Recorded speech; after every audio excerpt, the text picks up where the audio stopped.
जय श्री राम। दो भाई किसी बात को लेकर लड़ाई कर रहे थे और लड़ाई इतनी ज्यादा आगे बढ़ गई कि दोनों शब्दों की सारी मर्यादाएं नांग गए।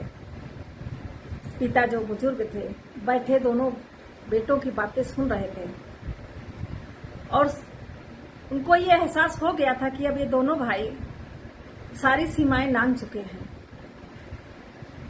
तो बोलना जरूरी हो गया। क्योंकि जब माँ बाप बूढ़े हो जाते हैं और बच्चे काबिल हो जाते हैं, तो जैसे माँ बाप अच्छे या बुरे किसी भी चीज में अगर बीच में बोलते हैं तो बच्चों को अच्छा नहीं लगता है। जब उन्हें लगा कि अब बोलना चाहिए क्योंकि सुनने में भी अब बुरा लग रहा है, तब उन्होंने अपने बच्चों से कहा, ऐसी कौन सी बड़ी बात हो गई कि तुम लोग इतनी ज्यादा लड़ाई कर रहे हो और शब्दों की मर्यादाएं नांग चुके हो। कौन से शब्द तुम लोग बोल रहे हो तुमको खुद भी नहीं पता है।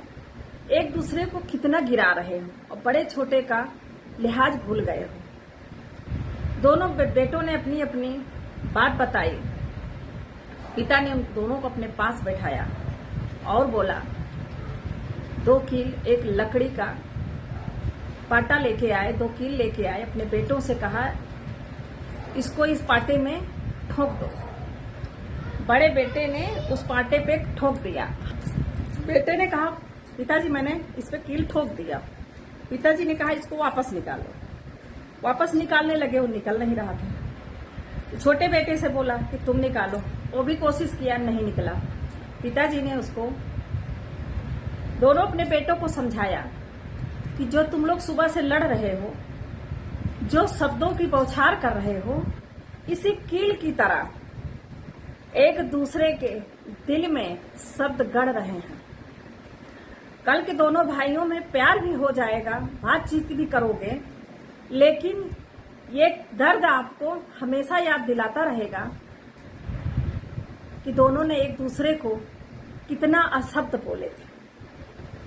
उसके बाद पिता ने प्लास से कील को बाहर खींच लिया, उसमें छेद दिखने लगा।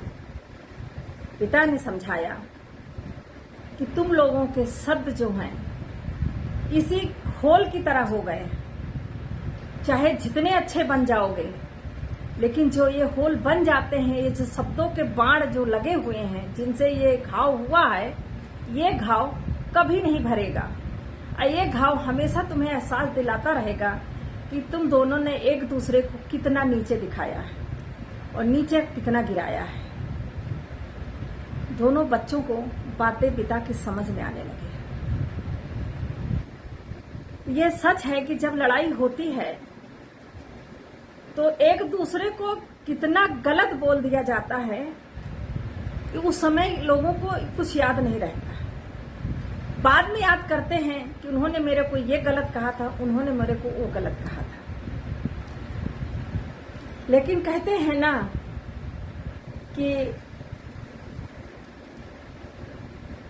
गोली जब मारी जाती है तो उसका घाव बंद तो जरूर हो जाता है, लेकिन वो निशान छोड़ जाता है।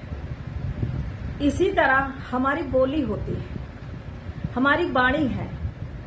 इस वाणी से हम किसी को अच्छा बोलेंगे तो वो उसके दिल पर मरहम का काम करता है, और अगर इसी वाणी से हम घाव देने का काम करेंगे, हमारी वाणी से अगर कोई घायल होता है, किसी को आहत होता है हमारी वाणी से, तो उस घाव को फिर हम कभी नहीं भर पाते हैं। आपसे वो बोलेगा जरूर, दुनिया को दिखाने के लिए प्रेम भी दिखाएगा, लेकिन उसके दिल के किसी न किसी कोने में आपके दुर्व्यवहार और आपकी खराब वाणी उसको हमेशा दुख देती रहेगी और उसको याद दिलाती रहेगी कि सामने वाला आपके लिए क्या सोचता है, आपके लिए क्या कहता है। इसलिए किसी को कुछ बोलिए तो सोच समझ के बोलिए। लड़ाई हर घर में होती है, लेकिन ऐसी लड़ाई मत करिए कि भाईचारा खत्म हो जाए और वो घाव हमेशा, बाड़ी का घाव हमेशा रिश्ता रहे। तो एक दोहा जो कहा गया है, ऐसी बाड़ी बोलिए मन का आपा खोए और उनको शीतल करे, आपहु शीतल हो। तो सोच समझ के बोलिए, ऐसा कभी मत बोलिए कि आपके बातों से कोई आहत हो। अगर आप मेरी बात से प्रभावित हुए हैं, लाइक कमेंट शेयर जरूर करिए। जय श्री राम।